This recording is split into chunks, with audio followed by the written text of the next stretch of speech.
Cabinet की बैठक के बाद यूपी सरकार की प्रेस कॉन्फ्रेंस हो रही है, सीधे आपको लेकर चलते हैं। ऊर्जा की जो खपत है, ऊर्जा की जो मांग है, वो लगातार बढ़ती जाएगी। उसके मद्देनजर आपको ये भी याद होगा कि हमने ग्लोबल इन्वेस्टर समिट के समय फरवरी में जो हुई थी, उसमें एनटीपीसी के साथ ओबरा में हमने पावर प्लांट स्थापित करने के लिए समझौता किया था। ये एक बहुत ही महत्वाकांक्षी समझौता था और उसी कड़ी में उसके बाद माननीय मुख्यमंत्री जी का पूरा आशीर्वाद इस समझौते पे मिला और उन्हीं दिनों उसके बाद माननीय प्रधानमंत्री जी बनारस आए थे, वहाँ हम लोगों की मुलाकात हुई थी और माननीय मुख्यमंत्री जी भी थे, माननीय गवर्नर साहिबा भी थी। तो प्रधानमंत्री जी के साथ चर्चा में ये बात हमने रखा कि ओबरा और ये जो क्षेत्र है सोनभद्र का, ओबरा, अनपरा, ये पूरे देश का, पूरे उत्तर प्रदेश का ही नहीं बल्कि पूरे देश का एनर्जी हब बन सकता है। तो उस कड़ी में माननीय प्रधानमंत्री जी ने केंद्रीय ऊर्जा मंत्री जी को, केंद्रीय ऊर्जा सचिव को और एनटीपीसी को सबको सूचना दिया माननीय प्रधानमंत्री जी ने कि इस प्रोजेक्ट पे आप लोग जल्दी से आगे बढ़िए। इसलिए केंद्र सरकार माननीय प्रधानमंत्री जी के आशीर्वाद से एनटीपीसी ने अब उस समझौते पे आगे बढ़ने के लिए हम लोगों के साथ जो करार हुआ था उस पर हम लोग आगे बढ़ रहे हैं। उसी कड़ी में आज मंत्रिपरिषद ने ओबरा में 800 मेगावाट के 2 पावर प्लांट स्थापित करने की आज मंजूरी हमको मिली है। ये राज्य का पहला अल्ट्रा सुपर क्रिटिकल यूनिट होगी। मतलब इस तरह का प्लांट जो है अभी तक अपने राज्य में बना नहीं है। आपने सुपर क्रिटिकल सुना होगा, लेकिन अल्ट्रा सुपर क्रिटिकल शब्द ये पहली बार उत्तर प्रदेश के पावर सेक्टर में आ रहा है और उसके फायदे ये होंगे कि ये जो प्लांट होते हैं, इनकी टेक्नोलॉजी बहुत एडवांस होती है, इनकी एफिशिएंसी बहुत ज़्यादा होती है, पीएलएस ज़्यादा होता है, कोयले का कंजम्पशन इनमें कम होता है और इसके चलते स्वाभाविक रूप से कास्ट ऑफ पावर जो है, जो आदमी उपभोक्ता को जो बिजली की कीमत देनी पड़ती है वो कम पड़ती है। तो इस प्रकार ये 800 मेगावाट के 2 प्लांटों की यूनिट ओबरा डी के नाम से हम लोग उसको नाम दिए हैं, ओबरा डी करके ये स्थापित होगी। वहाँ हमारे पास लगभग 500 एकड़ हमारी कॉलोनी में जमीन है, उसी जमीन पर ये प्लांट बनेगा। जो अन्य जमीन आवश्यक होगी उसको ले लिया जाएगा।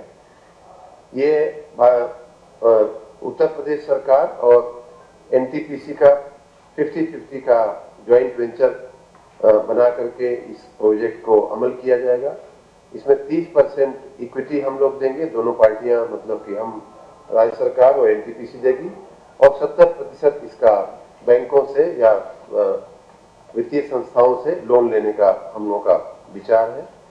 इस प्रकार ये यूनिट अब आज मंत्रिमंडल की मंजूरी के बाद हम लोग इसके स्थापना किया जाता, प्रश्न पूछा, 17,985 करोड़, सुविधा के लिए हम 18,000 करोड़ लिख सकते हैं और इसका 50-50% का भागीदारी होगी और 30% इसमें हम इक्विटी देंगे। लगभग उस हिसाब से हमारा जो शेयर आएगा इक्विटी में लगभग 2,697 करोड़ रुपए हमारा इक्विटी का पैसा राज्य सरकार को देना होगा।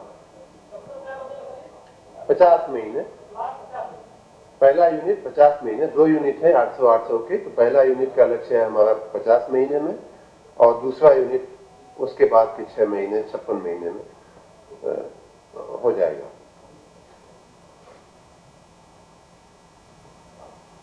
धन्यवाद। हमारी ओर से इतना है।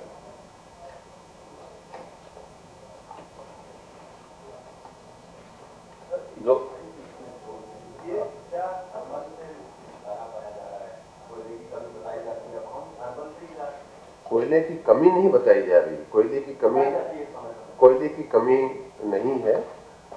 कोयले की हमारे देश में पर्याप्त कोयला है। जो समस्याएं आती हैं उसकी स्वच्छ टेक्नोलॉजी के साथ उस कोयले का दोहन या खनन या उपयोग, इसमें दिक्कतें आती हैं। हमारी जो टेक्नोलॉजी है, चूंकि हम अभी तक अब अब तो जाकर के काफी उसमें सुधार हुआ है, लेकिन जो हमारे लिए भारत के प्रति या प्रदेश के प्रति जो शिकायत थोड़ी बहुत होती है वो ये होती है कि आप लोग कोयले की टेक्नोलॉजी में उतना परफेक्शन नहीं है।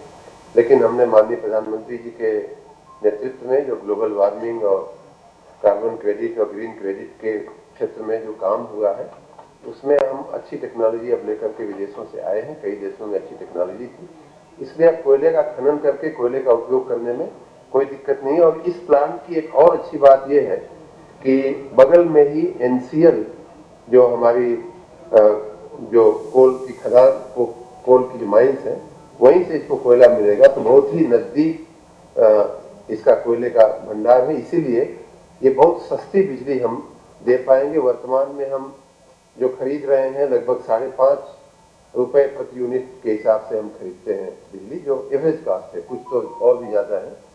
और उसकी अपेक्षा जो इस प्लांट से जो बिजली अपेक्षित है वो 4.89 रुपए प्रति यूनिट की दर से अपेक्षित है। मतलब लगभग 1 रुपए सस्ती हम बिजली अपने उपभोक्ताओं को दे पाएंगे प्लांट लगने के बाद।